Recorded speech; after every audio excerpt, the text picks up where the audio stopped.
So when you open your mind, you're going to start seeing things and knowing things before they happen. And the last thing I said to her was, I've taken your anger. Please don't walk out the door and commit suicide like you were planning. And she just turned around, looked at me and said, how the fuck did you know that? And I was like, please don't do it. Give my healing 1 week to work. You're going to feel better. And how do you know that you are 8 generations old? I asked the universe once, I said, how old am I? And it said like 1450 years. And I'm like, oh, I'm old.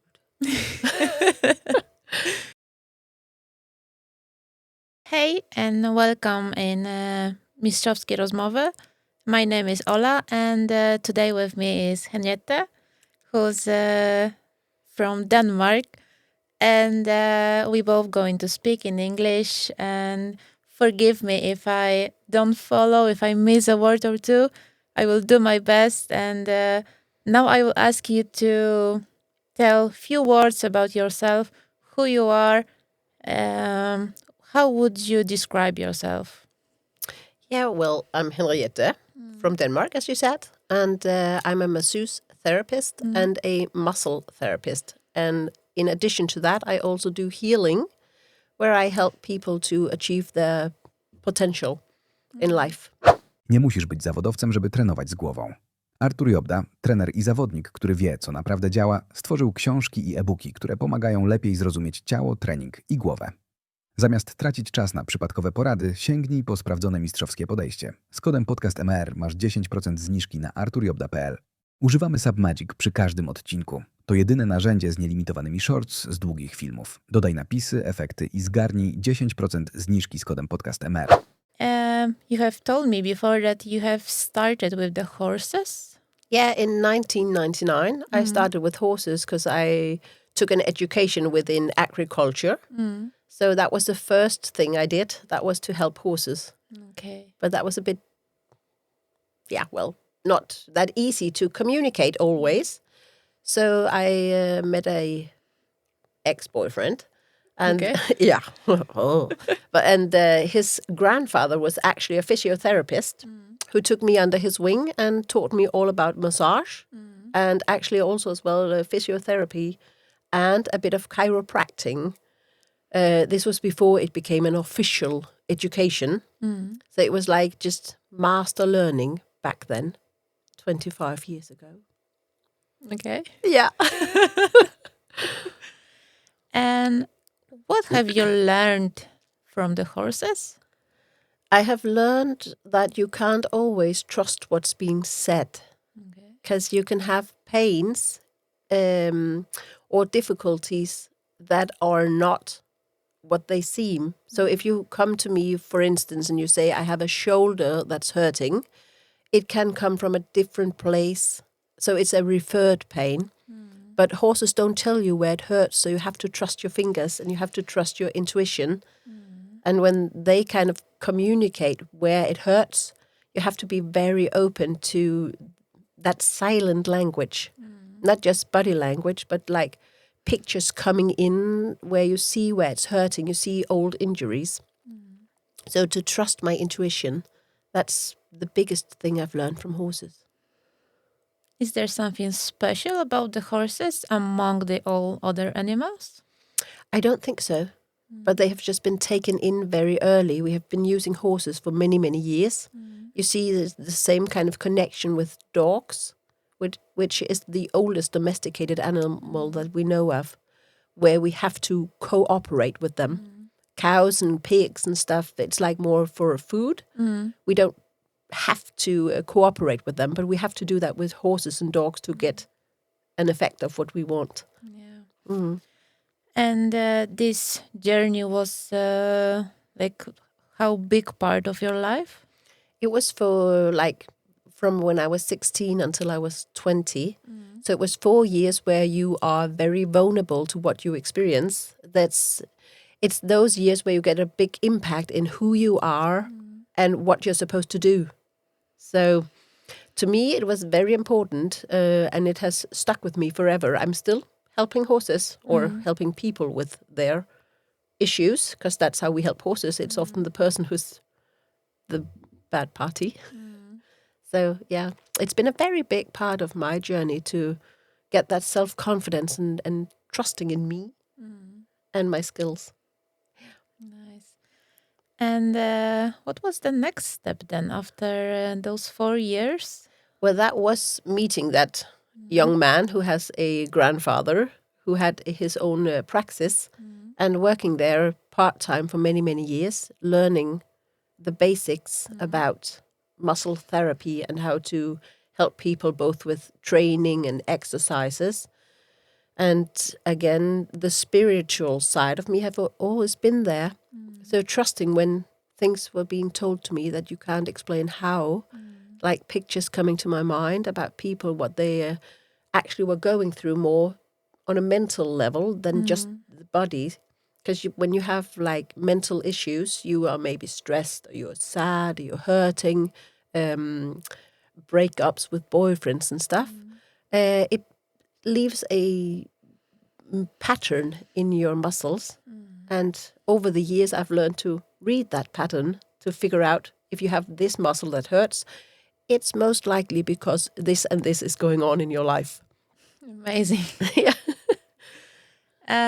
But is it like you have always had it, or there was a day when you saw the first picture in your head, the first feeling? I don't remember the first picture, but the first experience I have when I remember knowing things before it happened was when my grandmother died.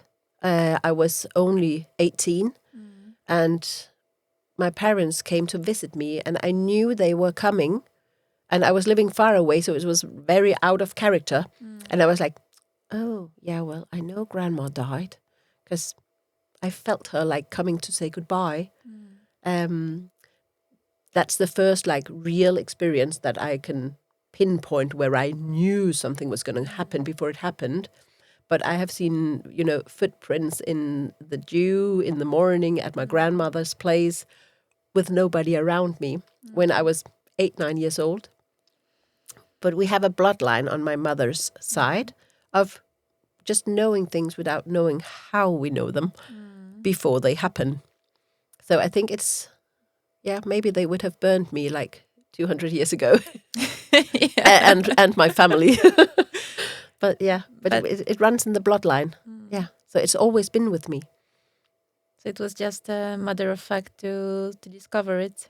Yeah, it was just about trusting it, because when you see things, you get a picture of a person who has died coming with a message for another person, and you have to figure out what's going on. Am I going crazy, or is this actually happening? And you have to learn how to navigate that space. And you don't do that when you're 12, unless you have parents who back you up. My own daughter had her first experience when she was 3. My late father came to visit her, and he died before she was born. And she has never seen a picture of him or heard of him because he was frankly not the nicest person. But she could describe him down to glasses, what he was wearing, things that were characteristic for him, normal for him to be wearing. And I was like, oh, and she was 3 years old. Yeah. That's big. Yeah, it is. And that's when I also saw the difference about if children say, oh, there's a monster under my bed. And we as parents say, oh, stop it. But I have never said that. I've always said, well, let's go see what it is. So instead of denying what's going on around us, I've been curious about finding out what is it and helping my daughter thereby actually trusting what she sees and what she hears. Would you say that you got the same kind of support from your family as your daughter gets from you? No. And we couldn't talk about it as openly either, because when you start talking about you seeing dead people around you, or you get in sentences that you have to deliver, most people would say you're crazy. You have some kind of mental issue. Yeah. So I kept it a secret for many, many years what was going on. And one day I was like, Mom, I know why my grandfather died. And she said, well, what? And I said, I think he had a blood cloth in his leg that like wandered to his lung. And she was like, how did you know that? And I don't know. I just felt it. I woke up in the middle of the night with an extreme pain in my leg and just feeling like letting go. And the next day she called me and told me he had died in that night. So we got to talking about it, and she said, well, your grandmother was the same. And I was like, oh, she was? And that's how I figured out it runs in the bloodline. Okay, so why not mother? I think she's just shut it down, like, oh, this is too much. It's not something we talk about. And then you can just turn it off. Instead of embracing it, you can turn it away. And I think she did that just because it was too scary. Yeah, that is big, for sure. So why you decided to keep it then? Because I think if you get gifts out of the ordinary, you have to use them. So when I have clients coming to me for a massage, they can either book a regular massage, just like we go through the motions with the muscles and help them and figure out what's going on, or they can book a healing massager, or I now do like healings abroad. So we can do it on the telephone, or I can just tap into their energy and help them and send a resume, what's going on.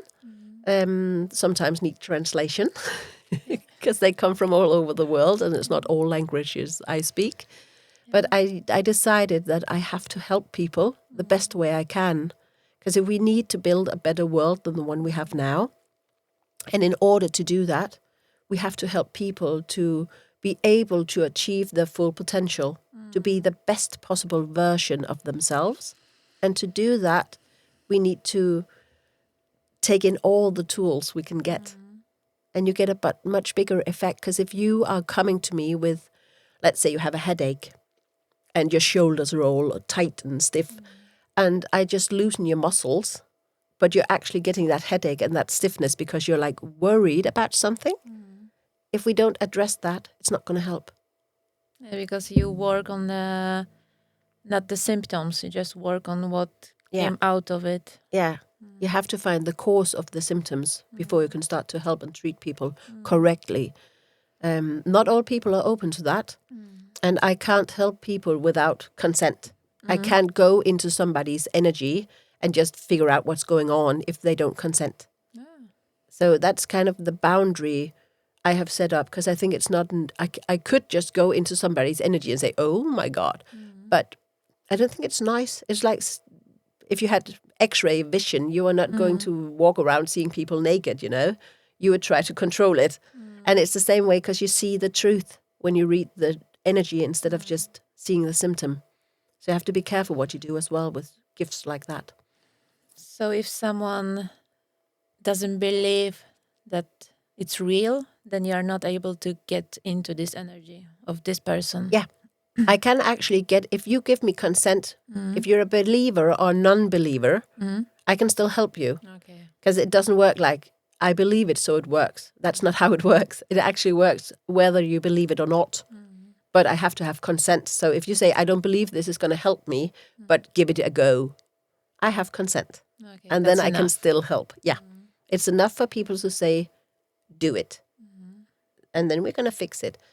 And now I've been working with this for 25 years. And I've started to giving out these treatments professionally. And I am now in a very long process of writing a book. Because I have been mapping all the muscles and relating them to exactly what trauma, what thing could have happened in life, what emotion is stuck with exactly that muscle. So now I can do a healing massage where I touch the body like a massage, but without going in deep. And I can tell you exactly what had happened in your life, what's going to happen if you keep on going on this path that we are putting you on. And thereby we can relieve the trauma and let your energy float so you can reach your full potential without any obstacles.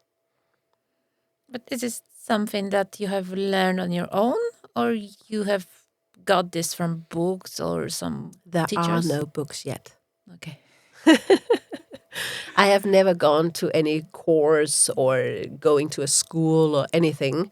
This is all something I have learned in my belief throughout several lives.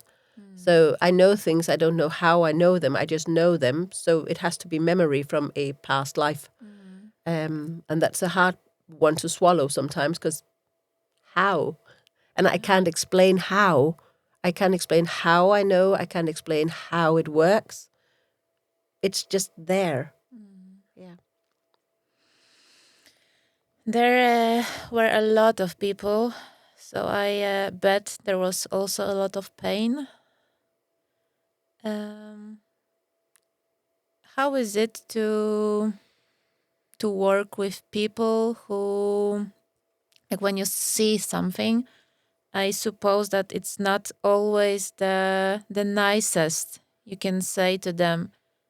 Does it happen that you see something that is like a sad message for them? Yeah, often. I see the truth, how it's going to happen, and I tell the truth. Life isn't all roses. There are many thorns, and we have to live with that as well. We can't just go on a path with no obstacles. Life is going to happen. I had one the other day on my bench, and I said, like, oh, you have a grandmother. I think you're going to start to spend some more time with her before it's too late. And she was like, my grandmother's fine. I said, yeah, but at the end of this year, something's going to happen. She's going to disappear. And that can mean death, but it can also mean that she's going into some kind of disease like dementia or whatever, where she disappears.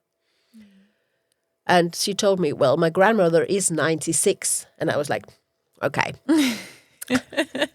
She's not going to live for another 10, 15 years, you know. Yeah. So my advice were to start making good memories and spend time with her before it's too late. So no, it's not all roses and pancakes. Is it difficult to say those more sad news? I don't think so. So I you think just it's take it? it's very natural for me to tell the truth. And as I say to people, this is not me making up things to hurt you. This is just what comes down. And often, even in the sad news, it's a good thing because now she gets to spend time with her grandma. So she makes those good memories. Yeah, got the chance. She got the chance, you know. And I have people also coming to seek help. I can't get pregnant. What am I supposed to do? I've had like 18 goes and I just miscarriage every time. And I can tell them, when you can go home now and make a baby. But you're not going to get a baby until next year. So if you make that baby now, you're going to lose it. But you can, because there's no obstacles for you to not to get pregnant right now in your energy. And I had one, she did it. Like the same day she got pregnant the same night. And I was like, okay, cool. But she lost the baby. And 10 months later, she got pregnant again and got the baby, as I said. Because you don't know why it was like that. It was supposed to be. It was just like not that. her time yet. Things happen when they're supposed to happen, not when we want them to happen. So we can't force our lives to go faster. So if you're supposed to have children when you're 33, you're not going to get them when you're 23. You have to wait your turn. We talked about like when I visited you also. You told me some stuff also, and I remember that you said that you see something that is going to happen as long as all of the decisions are made as they made for now. So if we change the decision, the future can change also. Yeah. When I heal people, I put them on a path to gain their full potential. And if I tell you, on your path now, you are going to get married and meet your soulmate within a year. And you say, no, I'm going to stay at home for a year and not socialize. It's not going to happen. So you can change your life. You can't change your destiny, but you can change your life if you stray away from the path. It's going to be harder to live, and it's going to be a struggle, but you can do it. But you're not going to reach your full potential. So you can always prove me wrong if you want to. Do you remember the first person that you helped? No. I have when people are on my bench, I tap into their energy. I help them and I tell them what I see, what I feel, and what's going to come and what has been. And the second they walk out the door, I set their energy free and I let them go. So I can have given you a healing yesterday. If you come to me tomorrow, I'm not going to remember what we were talking about. Because it's not for me to keep people's energy or keep their memories with me. I have to let it go in order for it to happen. And if I was supposed to remember all 3,000-4,000 clients I've had, it's going to be a lot for my mind to remember. But I do remember the second I put my hands on your body, I recognize your energy. Okay. I had a client once. She came to me. She was so angry. And the last thing I said to her was, I've taken your anger. Please don't walk out the door and commit suicide like you were planning. And she just turned around, looked at me and said, how the fuck did you know that? And I was like, please don't do it. Give my healing 1 week to work. You're going to feel better. She came to me 6-8 months later. I didn't even recognize her. But the second I put my hands on her, I was like, oh, your energy changed. I said, do you enjoy life now? And she was just like, yeah, I do. I do enjoy my life now. You took away my anger. I don't know how you did it, but I'm no longer interested in not living. She gave it a week and she felt like the burdens of the world were lifted from her shoulders, all the darkness that she has been carrying. And she didn't know why she was so angry. She didn't know. It was just there. But now it was gone.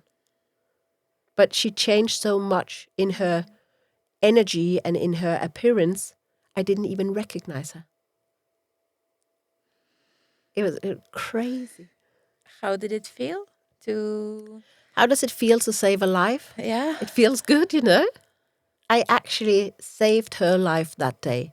And you can't change that for anything. You can't just say it's like the best ride ever on a roller coaster. It was like, woo! No, it's a feeling like no other.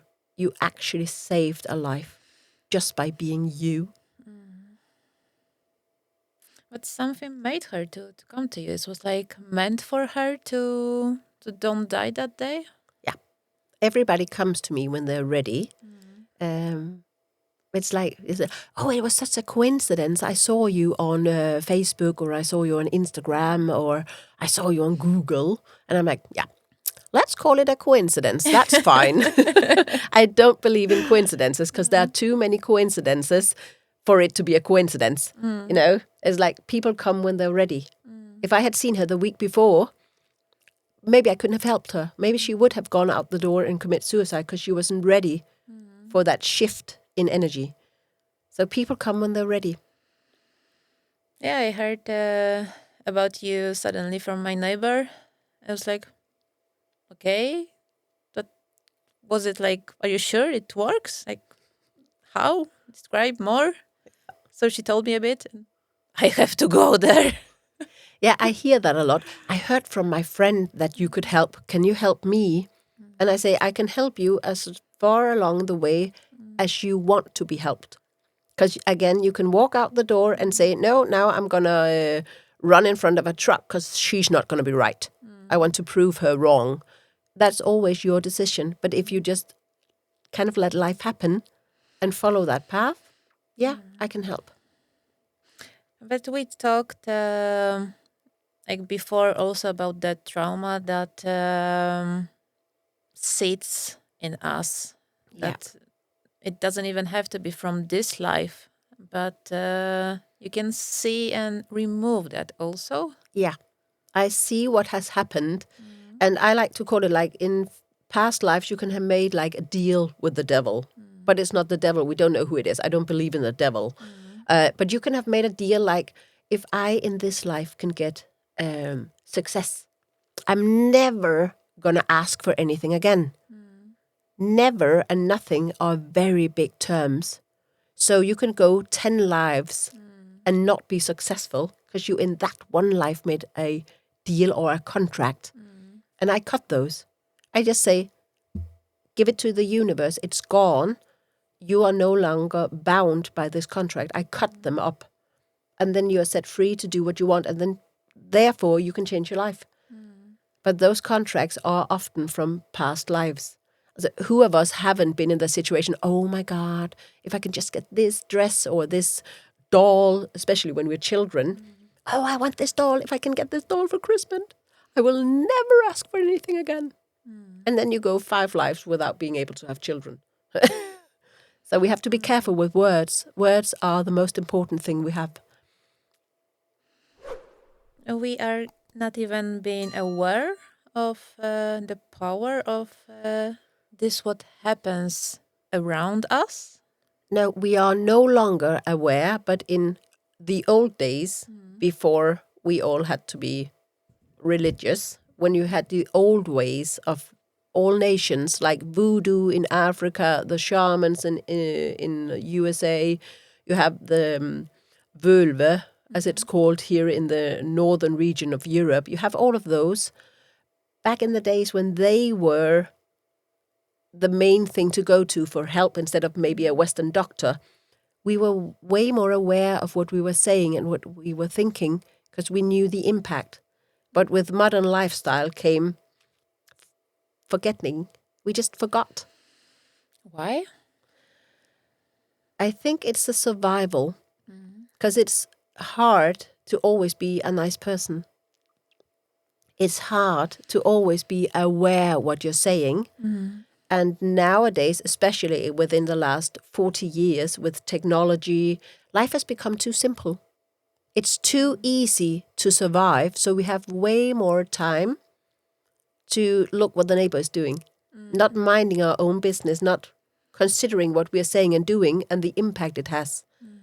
It's too easy nowadays, especially, to hide behind a screen and just being an asshole, to say it frankly, sorry. But life has become too easy for some. Because if you see the people struggling, they don't have the energy to say bad things about other people. They don't have the energy to start fighting with people. They don't have the energy to be bad persons. They just have the energy to survive. So life is too easy. But still, there are some people like you Yeah. to remember, to remind us. Yeah, and we are getting more and more. More and more people now are starting to wake up from that sleeping headlessness, I would say. They don't think, they don't do anything actually. But more and more people are waking up to see like the bigger picture, not just themselves and their teeny tiny world, but how do I fit into this world? So, and it's becoming more and more normal to seek help from the old school people and not just Western medicine. Yeah. So that's a very positive thing for the world. We are changing into a better world despite what it looks like right now. You said that you don't believe in devil. No. What do you believe in then? I believe in a energy that is floating around us. I don't believe in God. I don't believe in the devil. I believe in what we can get from nature and the energy around us. But what you want to call it, that's up to you. Some say it's the devil. Some say it's God. Some say it's Buddha. Some might say it's Allah. Whatever you call it, that's right for you, and that's absolutely okay. Do you remember the biggest challenge with the client? I had a young man in Denmark who came to me. He was very, very bad with anxiety. And he has been going to a psychiatrist, he is going to a psychologist, he has been like on heavy medicines, and nothing was actually helping. He was just confined to his apartment. But he took the courage to come to me. And I had to actually heal him 4 or 5 times before we got it all away. And within 2 years, he had a wife, a child. It was going fast. And he actually got his first job. He was he was on welfare and not able to work. He was so scared all the time and he didn't know why. But there were some old contracts, deals laying with him.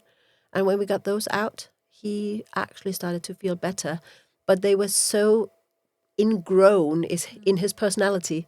So we had to repeat several times before he actually changed his pattern. Yeah. So would you say that there is not a case that is too difficult to lost? No. There is always hope. You can't change your destiny because you're going to go through your life journey with the lessons and the experiences that you're going to have. But instead of 20 feet high waves, we can calm the sea a bit. So you might just get a bit of a small 1 foot wave, but life would be easier, but you still have to learn and you still have to have resilience to go through it. You can't just have roses. That's not possible. How do you still, or what is your way to protect your own energy? I always, never ever give anybody more than max of 80% of my energy. Because then I have 80% to everybody and I have 20% for me. And when I do a healing, many who heal say, oh, I'm so tired, I'm exhausted, it was so hard. When I have healed for 1 hour, I have to go to bed. And I'm like, maybe you should stop using your energy to heal people. I never take my own personal energy to heal people because then I am going to hurt.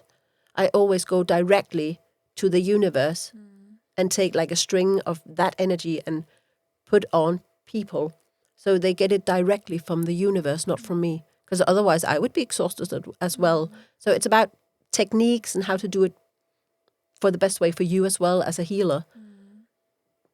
So you're just the connection that it goes through you? I'm just the tool. It doesn't even go through me.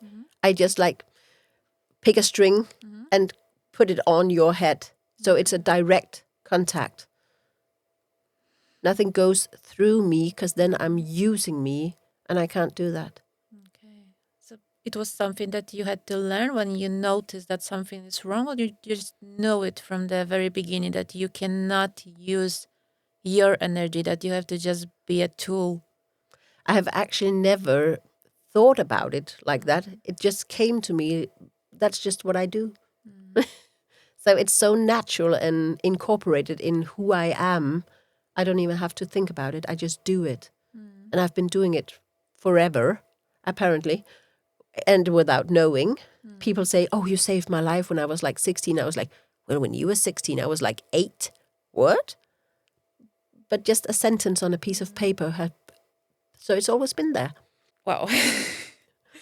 Would you, do you maybe remember, or has it been someone that you had to say no, that you will not help this person? No. I know of a lot of people who say, well, we get like prank calls or worse. I never experienced that. I've never had a person that I had to turn down. I never had any persons making me feel uncomfortable or in danger. Never. So I think the energy I send out in the universe, what I would like to work with, within my capacity of my skills, that's what comes to me. Do you use it also in your own family, or you just do it with strangers? I do it with whoever needs help. So if my daughter comes to me or my friends comes to me, I help. I have my late stepdad. He came to me and we did healing. He was at my place here in Norway, and I came to visit him and my mother in Denmark. And he said, can you help me because I'm in pain? And I said, but you know the consequence. If we cut this last contract, the consequence is your life. And he said, I know the consequence. And I said, okay, I can make you pain-free. I can help you. And we cut that last contract. And he felt amazing for 1.5 months. Then he passed. That was the consequence. That was the last contract keeping him alive.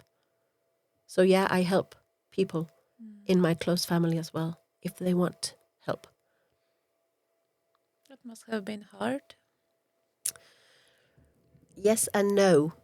I was like, did I kill him? But I didn't, because it was his choice to get that last contract cut.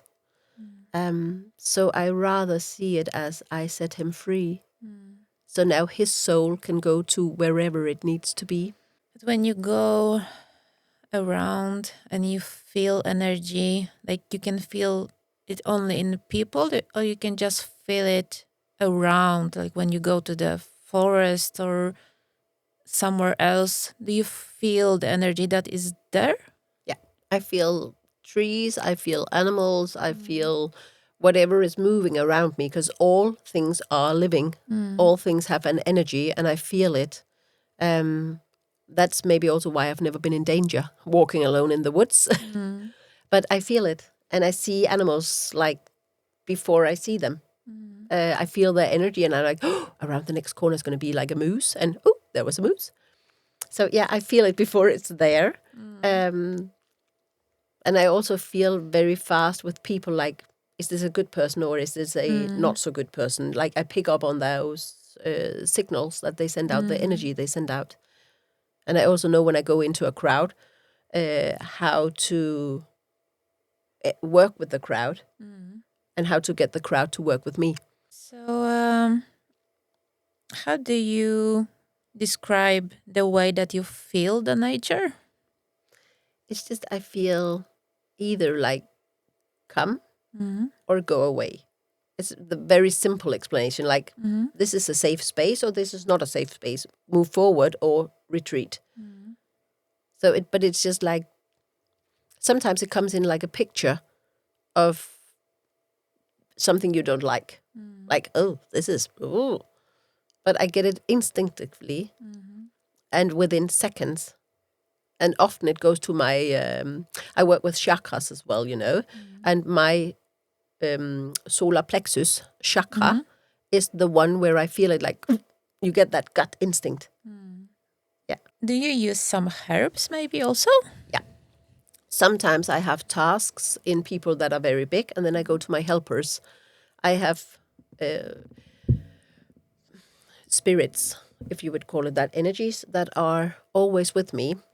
And I have energies that I can call, like archangels, would some say. I call them guardian angels or energies. And I have some where I can ask for help if I need it. So sometimes things are so big, I'm like, not overwhelmed, but it's like, oh, this is a lot. There's a lot going on here. And some contracts are above my level. I'm not skilled enough or educated, old enough yet. So therefore I have to say, well, can you please help me? Because this contract is very, very enrooted in this person and it's been there for like 10 generations. And I'm only 8 generations old, so I can't go and fetch it, you know. And then I ask for help, yeah. So I always have like a old shaman from the Indian world with me and an old English nurse. So they are always with me. So I know things I don't know, but I know. But those guys are from your past lives, or how they came up? I actually don't know. They have just always been there. So if they have followed me from my past life, I do not know. But I know I'm very connected to them and they are always there. So I never feel alone because I always have my friends with me. Yeah. And how do you know that you are 8 generations old? I asked the universe once, I said, how old am I? And it said like 1450 years. And I'm like, oh, I'm old. So it was just, I asked and I got an answer. And I was like, well, that's probably correct. I do not know because I can't go back and check. But I do know my generation goes back at least 400 years. But then we still missed the last 1,000. So do you have some rituals that you do every day, every week? No, I actually don't. People ask me that a lot. How do you keep so spiritual? How do you keep so awake? What do you do at home to keep the energy in float? Nothing. It's not necessary to do things all the time. It's necessary to do things when you're trying to change a pattern. So if you have like an ingrown routine of being bad to yourself, you have to be aware and wake up and see what you're doing and change that. But when you live in a float, it's just like, okay, it's going fine. You don't have to do something every single day if you don't have issues. But I will say I have my own mentor who I talk to every second week. And then sometimes it's going very good. And I'm like, well, life is just itchy pitchy. And they can go like a year without talking. And suddenly I'm like, you know what? I just felt this thing inside of me why? Things happen to me as well. Life happens. And it can be, I felt annoyed. Where does that annoyment come from? And I get curious about everything that goes on. And then I call him and say, you know what? We need to talk. And then we try to figure out what's going on. Why do you feel this way? What's happening? Is this a concealing of something else? Because often it is. Anger is never anger. Anger is defense. So, yeah. I try to keep myself awake so I can be the best possible version of me. But it's work as well. But no rituals. No. But we as normal people, like not having this kind of gift, are we able to do it also? Everybody is born with this gift. Okay. But everybody's been told to stop believing in monsters under the bed. So we shut it down. But that's how people find me. That's intuition. That's the gift. It kind of like I remember when I visited you maybe 2 months ago, I had like pictures in my mind that I'm going to have a big crush, and I was afraid to take a car and drive home to Poland. And it all started when I started to work with my body feeling, with subconsciousness, and maybe that proves that I just kind of was able to wake it up a bit. You're just opening your mind. Okay. Yeah. But that's where we shut down. Because what you feel and what you see as a child is often being like put aside. Like, oh, you just had a bad dream, or that's just your imagination. I could have said that to you as well. Oh, go on, come on. Gonna crash in a car. Stop being so, crazy. Stop imagining things that are not going to happen. Or you can embrace it and say, okay, what is this? Is this something that could happen? Or is it just your imagination going crazy? And most people would tell you, especially as, the childhood years, that it's just your imagination. Stop making up things that are not real. Mom, I thought I saw a man in the garden. Oh, cut it out. Of course you didn't. I was out there as well. I didn't see anything. Okay. But what if your child did? Why do you always turn it down? So when you open your mind, you're going to start seeing things and knowing things before they happen. It's when it came to me, I remember that after we talked, something made me to change the day one day later. And then it was gone. It's like, okay, now you can drive. Yeah. So that was the first time when I experienced on my own. How does it feel to be afraid of the pictures that came up? Yeah. How does it feel to listen to what's actually happening in your mind? That's what you did. You listened to what was going on. You saw the picture. You understood that this was maybe not just your imagination going crazy. And then you changed the parameters, like this and this and this, and we're going on that and that date. You changed those things, and then your destiny changes. Yeah, that was big, but I was I'm still very thankful that you are like around, that I can just book a time and visit you and talk about it. I don't know anybody else that I could talk about that kind of stuff with. No, I know many people say that. If I had like just $1 for every time I heard that sentence, I would be living in a castle. But it is like, but it's again, people have closed minds. So if you go to somebody and say, you know what, I was dreaming I was going to crash, they would be like, that's your imagination. Just stop and go to bed. Stop thinking crazy things. I'm just not that person. Yeah. But I don't know many who are like me. But I do know many who are trying to be like me. And some succeed a bit and some are just like, oh, what? There are a lot of fakes as well. And how many others you know that you would say that are like you?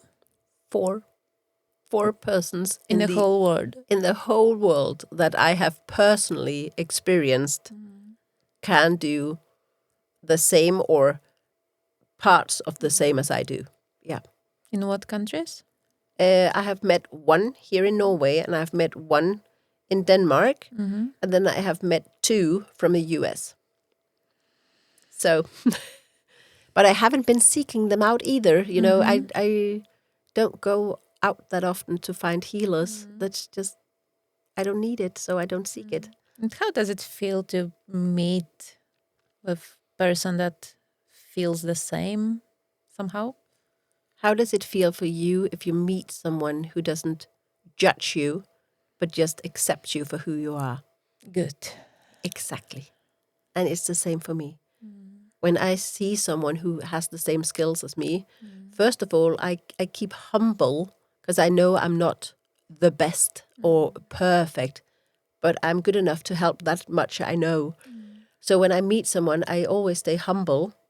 And it just feels good to know that I'm not the only one fighting this battle. There are help out there. And we are luckily becoming more and more. And there are, fortunately, many people now who start seeing what we can do. But many of those who I have met who say they can heal, they generalize. And I do not like that, because maybe they can, maybe they can't. But I can tell any person above 25, oh, you had some hard times in your life. Yeah, haven't we all? It's like, you have to be more specific. Yeah. I had one last Saturday. She was like, oh, so you can see things? Right.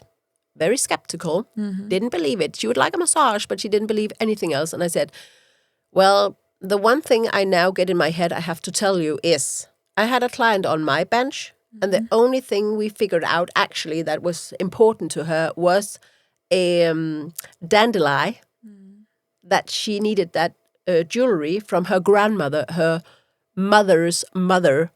And that person who sat there was so skeptical, she just like, oh my God. I was like, what? And she said, why are you telling me this story? So she said, because that story is going to convince you. And then she rolled up her sleeve, and on her right upper arm, she had a dandelion tattooed because her mother's mother wished for her to get that before she died. Okay, and how it ended? Well, she's booking a healing at my clinic. Yeah, well done.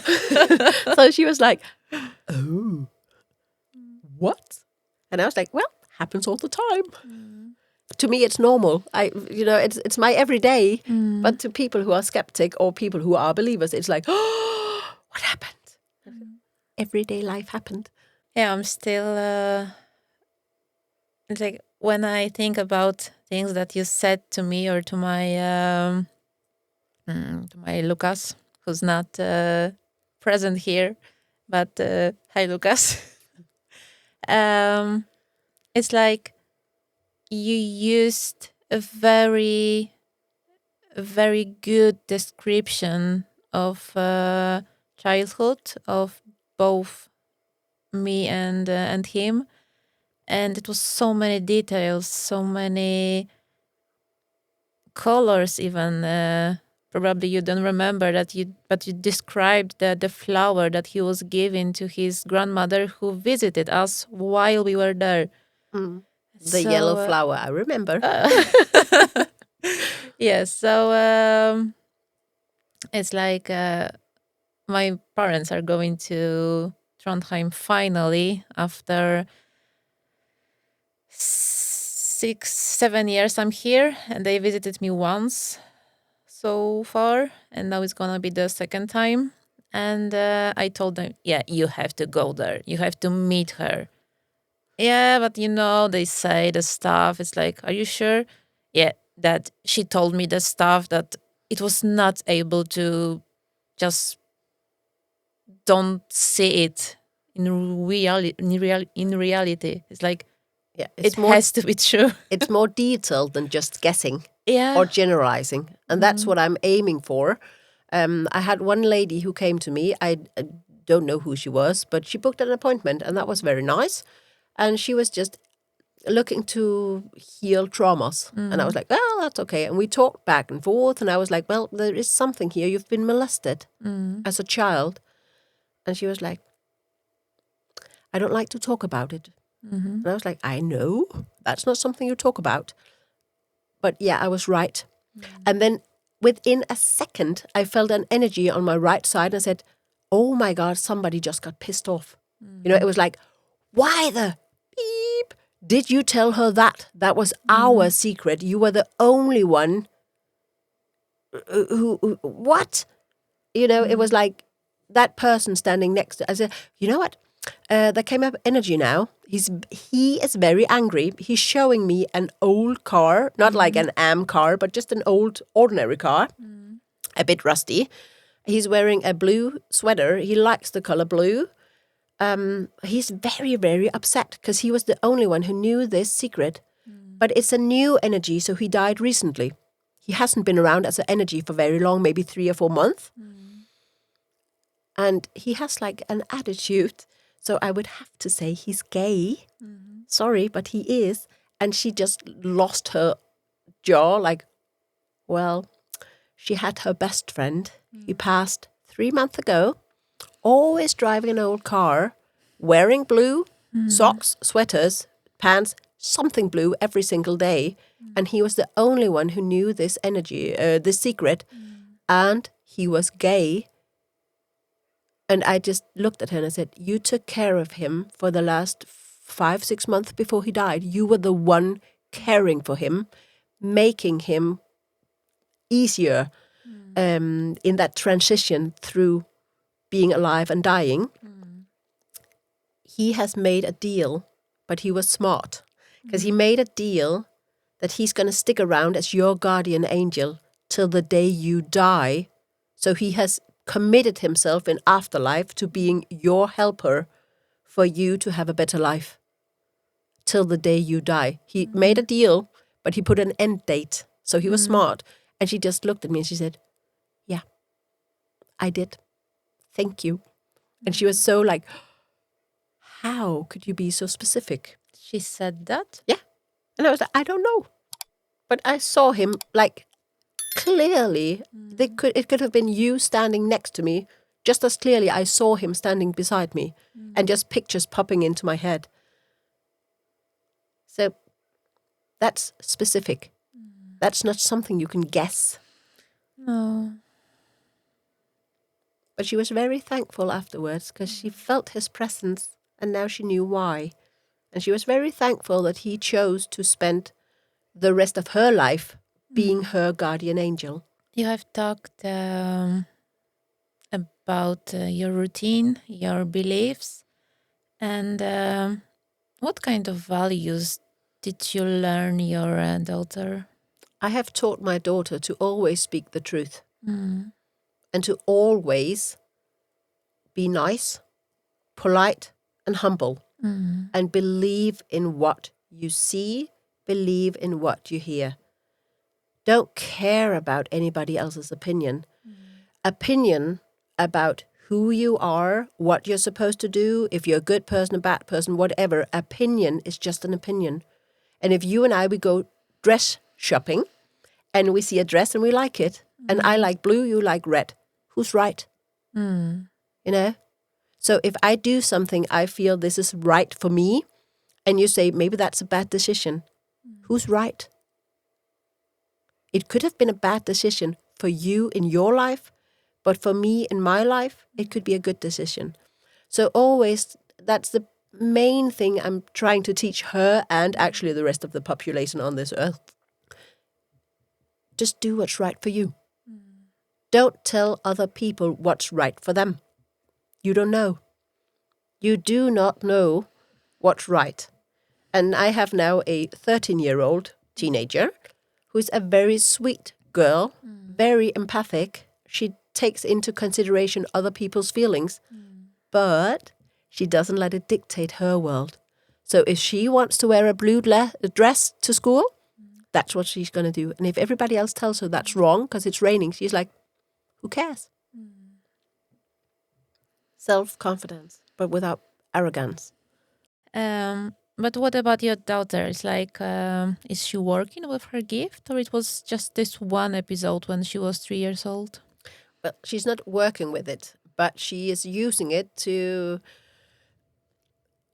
her advantage, if you can say that. But she's using it when she needs it, but not working with it. She has a very good gift of feeling what other people are feeling, even if they're not close by. So she can call a friend or text a friend, like, hey, how are you doing? And then, oh, I'm a bit down. And she say, yeah, I knew that. And try to make them feel better. And we live in the countryside, so they can be 6 kilometers away. So no peeping through the windows. And she just knows how people are feeling. And she tries to help them, but not working with it, but using it, I would say. But would you say there is a way to be able to reconnect with this? Like, let's say there is someone that hears what we talk about here and just wants to start working on it, to feel his energy this way. Yeah. Is it possible? Yeah, it is. The most important thing we have to remember is we have our brain, so we can listen to what we're thinking. But our brain is like influenced by reason and emotions. But mostly reason, you know, that's where our sensibility comes from. We are adults now. Then we have the heart. It's often we say, listen to your heart. It will tell you. No. Your heart will tell you what you're feeling. So that's not the energy. That's your opinion. But if you go to your gut instinct, that first split second, that's where you find your gift. That's your intuition. That's your subconscious. That's your energy talking to you. So don't listen to your heart. Don't listen to your mind. Listen to your gut instinct. And then you will start to open your spiritual side. And how? Practice. Then we go back to having routines. You have to practice. And you have to trust your gut instinct because it's always right. It's never wrong, but you have to trust it. And you have to trust that feeling you get just before you start thinking, oh, is this a good idea? Or you feel like, oh, he's the one for me. That gut instinct, it's split second before your heart or your brain kicks in. That's what you go for. And don't interpretate. What you see is what you see. Don't interpretate. I have made that mistake once, kept the truth to myself. My cousin, she was pregnant, 5 months. And I sat with her and we were talking. She was like, well, what's it like to have this gift? Because we're the same family. It's on my mother's side of the family. And I just felt like, oh my God, you know what it's like to lose a child. And she's 5 months pregnant. And I was terrified of telling her, you're going to lose your child. So what did I do? Kept my mouth shut. She gave birth to a big, healthy boy. 3 days overdue, but she gave birth to a big, healthy boy. And I was like, oh, doesn't it work anymore? Have I lost the gift? But what I did was interpretate. I started to figure out, what does this mean? The sentence I got in my head was, she knows what it's like to lose a child. The sentence wasn't, she knows what it's like to lose her child. So I talked to her and I said, well, I had this sentence in my head when we were talking last, or sometimes ago, but now you have a healthy boy. And she said, oh my God, I know what you're meaning. I said, you do? She said, yeah. 3 days before I came to her to visit, she was at hospital with a friend that was pregnant who lost her baby. So she knows what it's like, but it wasn't hers. So trust the pictures, trust the sentence. Don't try to translate or interpretate. Just trust what's coming. That's very, very important when you start working with this. Trust what's coming and don't try to make it fit. It will fit somewhere. So it's like it doesn't have to make sense at once. It may become clearly on the way. I can have a sentence in my head for 3-4 months. And then suddenly a client comes to my bench and I say, you know what, I don't know why, but I have to tell you about this sentence I have in my head. And they would be like, oh my God, that makes so much sense. And I'm like, thank you. And then poof, the sentence disappears from my head. But I keep hearing the same sentence until I deliver it. And that's a bit annoying at some times because it can be a long time before people find me. I have people coming from all over Norway to get help. And I do help like far away through the phone or through email or through sentences, writing a text on Instagram or Messenger. But yeah, so sometimes people have to find me, and I have had several actually from Poland who has contacted me to get help. And I have a friend who is from Poland and she can translate. So yeah, but they don't just find me on my Instagram here in Norway, So it can take time. Yeah. I remember also the girl that told me about you, she said that you helped also her mom, like through the phone about her pain. And it's like, if I haven't experienced with you what I've had, it would be very hard to believe it. Yeah, it is hard to believe because we are closed-minded. We believe Western medicine because that's what we see. And our eyes don't deceive us. So if you can't see it, if you can't explain it, it doesn't exist. I have my landlord right now. He's a professor and he's very practical, logical. You have to see things, you have to explain things, and they preferably have to be like a mathematic line, then it's perfect. And I said, okay, so you're a professor and you don't believe what I can do. But if we take an atom and break it down, you have pros and cons and neutrals and all of that stuff. You have one more, I don't remember what it's called, but that's within the atom. What is it that are binding those components together? And he said, well, that's the forces of nature. Because when you have negative and positive, they will be drawn to each other like a magnet. He said, well, again, what is it? He said, well, that's the energy. I was like, thank you. That's what I'm working with. On that level, that's what I'm working with. So you can't deny it's there just because you can't see it. You don't see the wind, but you see the effect of wind. But it's not like it's not there. Would you say that you have learned something from your clients? I learn something every single day. If I learn nothing else, I learn more experience. Experience is learning, and you never stop learning. When you stop learning, you die. Was there the biggest lesson that you took? Like one day, one client?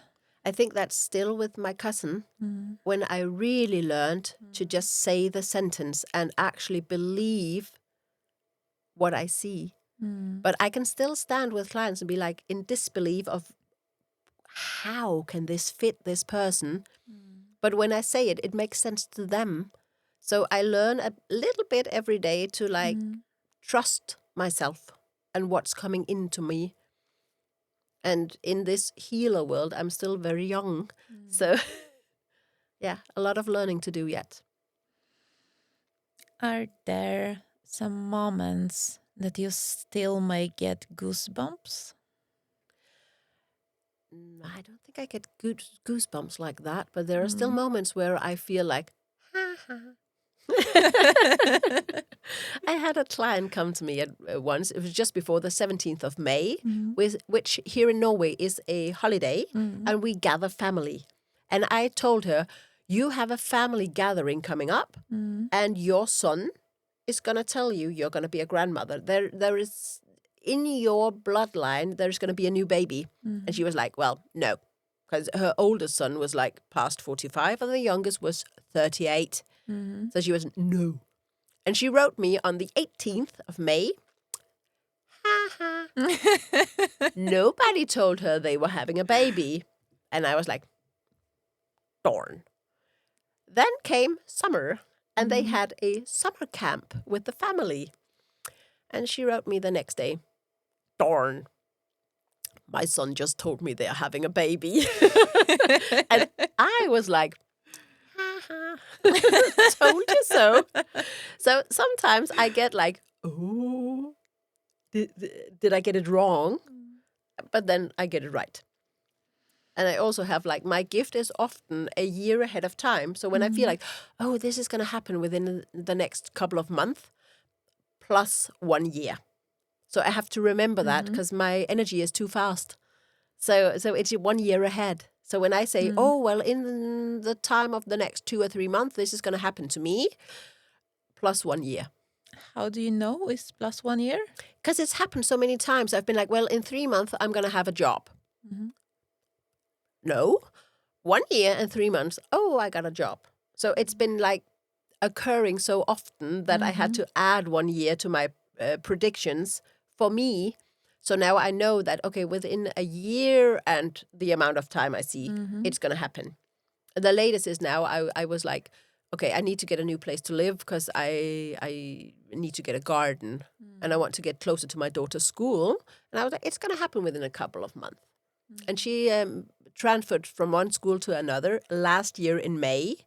And I was like, well, it's going to happen before the summer is over. Yeah, we're going to find a new place to live. We haven't. But I'm going to go out and look at an apartment on Sunday. So, plus 1 year. Yeah. Works again. Works again. But is it like, is there a reason why it's like plus 1 year? Or how? I think it's just, that's the way it is. But it's not for other people. It's just for me. So when I predict what's going to happen for me, it's going to be plus 1 year. But when I see, like I talked to you when you were at my place, I say, well, within a year, this and this and this is going to happen. If you stay on this path, then it's not plus 1 year. Okay, Then so it's it's like, only about you. then I'm accurate. It's just for me. I don't know why. It's just for me. But do you often get a message about your life?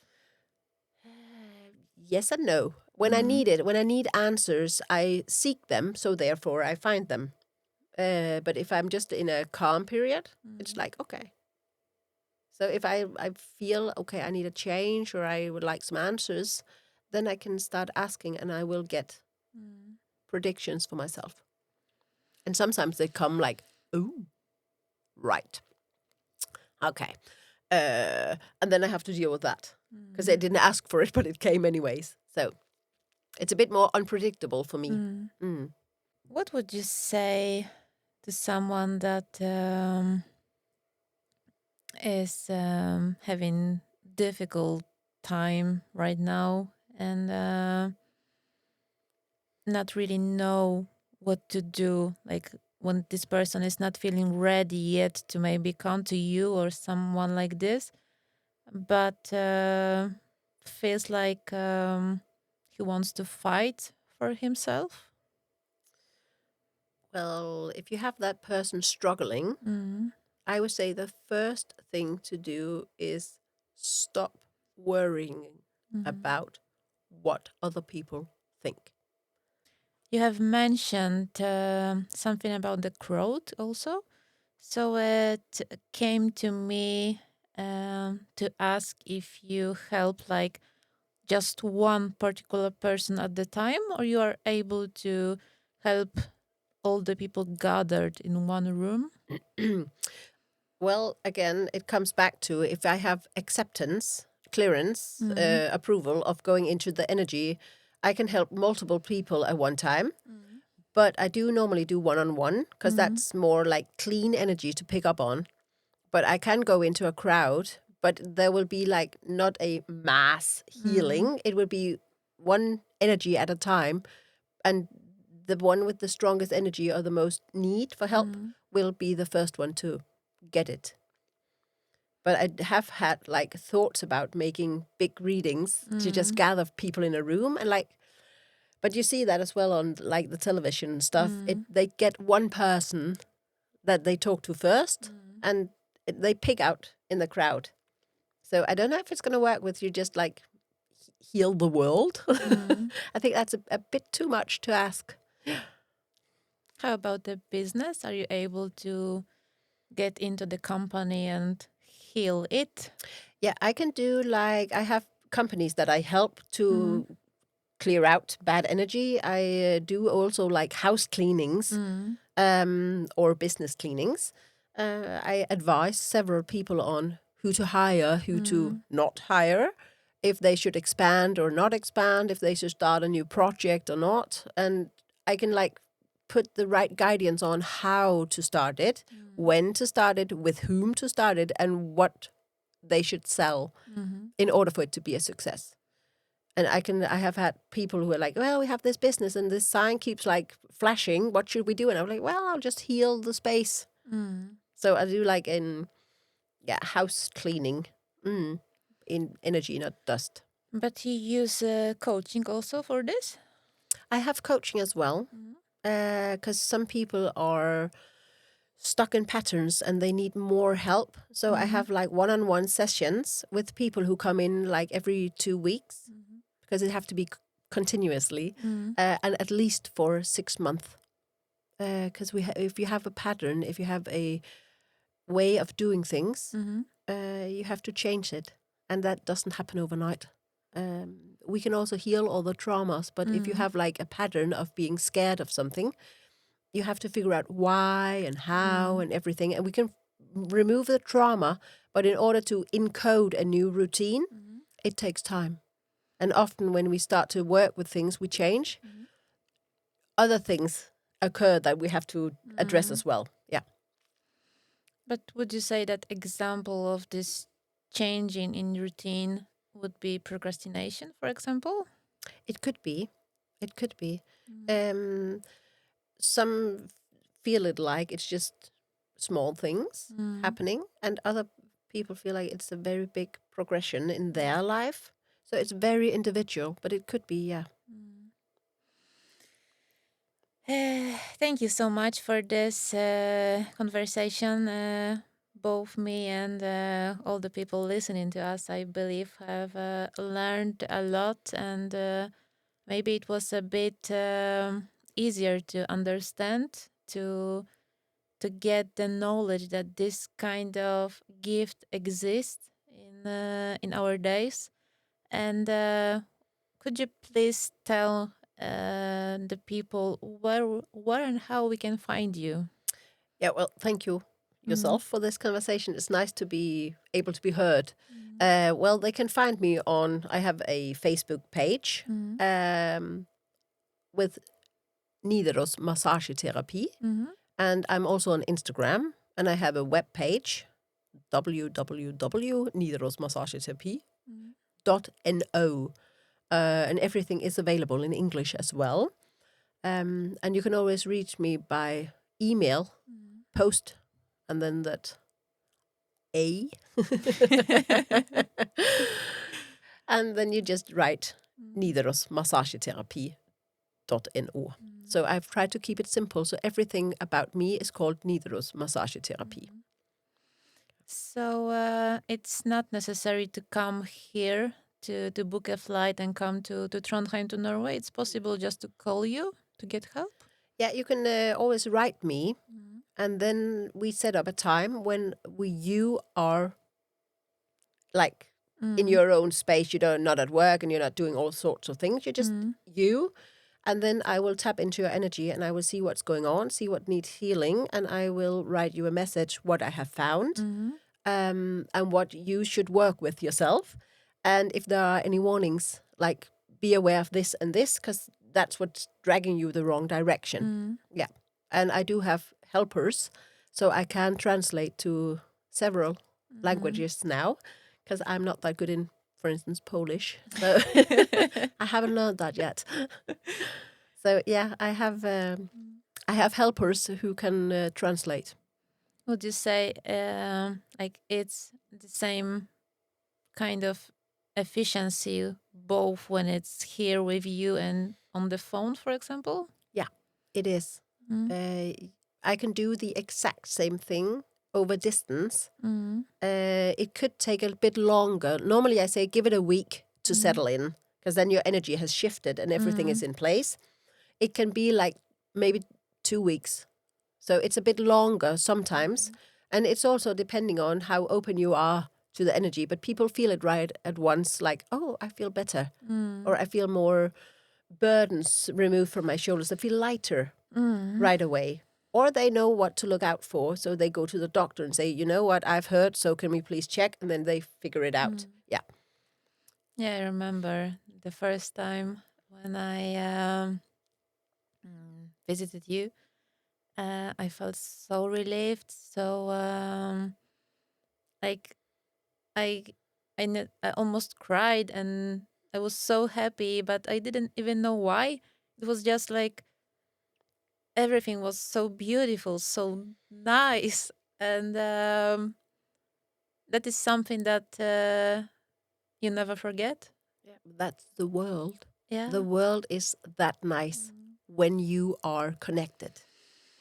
And it's available for everybody who seeks it. Yeah. Amazing. Thank you so much. We will post all of the links in description. So feel free to connect, Yes. to call, to write. And if you have any questions, you can contact us. I will send it forward. So have a nice day. And one last thing. What could I wish you? A good day. Okay. Have a good day. Thank you, and you too. If you liked it, if you find something that was worth to listen to it, please subscribe and share, and have a good day. Bye-bye. Bye. For more awesome content, like and subscribe now.